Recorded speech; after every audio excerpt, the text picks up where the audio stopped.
پچھلے سال بجٹ جب آیا تو میں نے اپنی ویڈیو کے ٹائٹل پہ لکھا تھا منوس بجٹ، اور اس سال بھی جو بجٹ آیا ہے اس میں بھی نحوست کوئی کم نہیں ہے، یہ بھی منوس بجٹ ہی ہے۔ بجٹ کو ہر ایک اپنے لینس اور اپنے اینگل سے دیکھنا چاہتا ہے اور لوگوں کو دکھانا چاہتا ہے۔ ہمارے سیاستدان اور حکمران اصل بات کی طرف کبھی بھی نہیں آتے ہیں۔ جس پارٹی کو فوج کے ساتھ پرابلم ہے تو وہ لے کے بیٹھی ہوئی ہے کہ دیکھیں ڈیفنس کا بجٹ، فوج کا بجٹ کتنا زیادہ بڑھا دیا ہے، 2500 ارب روپے کا بجٹ دے دیا ہے۔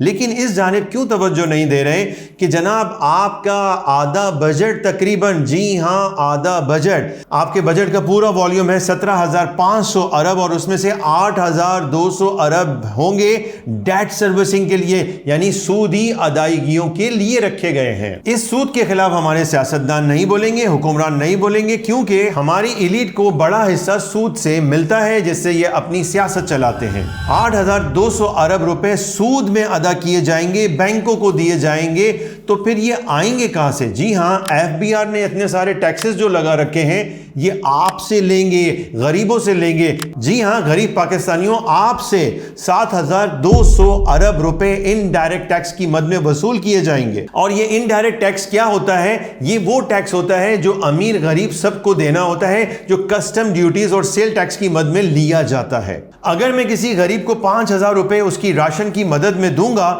تو وہ جب راشن لینے کے لیے دکاندار کے پاس جائے گا تو جو چیزیں وہ خریدے گا ان سب پر وہ سیل ٹیکس ادا کرے گا، یعنی ایک زکوٰۃ کا مستحق بھی سیل ٹیکس ادا کر رہا ہے۔ اور اس سال کی رپورٹس کے مطابق پاکستان میں 45% لوگ سطح غربت سے نیچے ہیں، یعنی کہ وہ غریب ہیں۔ ایسی صورتحال میں آپ کو یہ ظلم نظر نہیں آتا کہ غریبوں سے ٹیکس میں پیسہ وصول کیا جائے اور سودی قرضوں کی مد میں امیروں کو دے دیا جائے؟ اسی لیے میں کہتا ہوں یہ منوس بجٹ ہے، اس میں بہت نحوست ہے۔ رسول اللہ صلی اللہ علیہ وسلم نے سود کھانے والے، سود دینے والے، سود کا حساب لکھنے والے اور اس پر گواہی دینے والوں پر لعنت فرمائی ہے، اور فرمایا یہ سب برابر ہے۔ کیا آپ جانتے ہیں اگر صرف 5 سال سود ادا نہ کیا جائے تو ہمارے پاس 40,000 ارب ہوں گے، اور ان سے ہم کتنے سارے نئے کام کر سکتے ہیں، نئے منصوبے، نئی ٹیکنالوجی، اپنی فوج کو آگے بڑھا سکتے ہیں۔ تعلیم جس پر ہمیں بہت زیادہ خرچ کرنا چاہیے، اور وہاں پر اس سال بھی 120 ارب روپے ہی صرف اور صرف رکھے گئے ہیں۔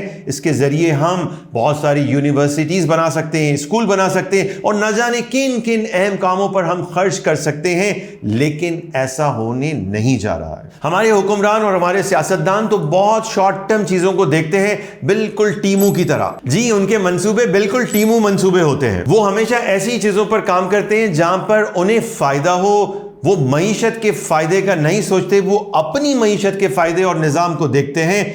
یہ وقت ہے جاگنے کا، سوچنے کا، اپنی پالیسیوں اور ترجیحات کو اللہ اور اس کے رسول کے احکام کے مطابق ڈھالنے کا۔ سود میں ڈوبی ہوئی معیشت کبھی پائیدار نہیں ہو سکتی۔ یہ واضح ہونا چاہیے کہ جب تک کہ ہم کیپٹلزم کے اس نظام سے باہر نہیں نکلتے، ہم ڈیٹ اکانومی سے باہر نہیں جا سکتے۔ اس لیے آئیے مل کر اسلامی نظام اور تہذیب کے شعور اور بیداری کو عام کریں۔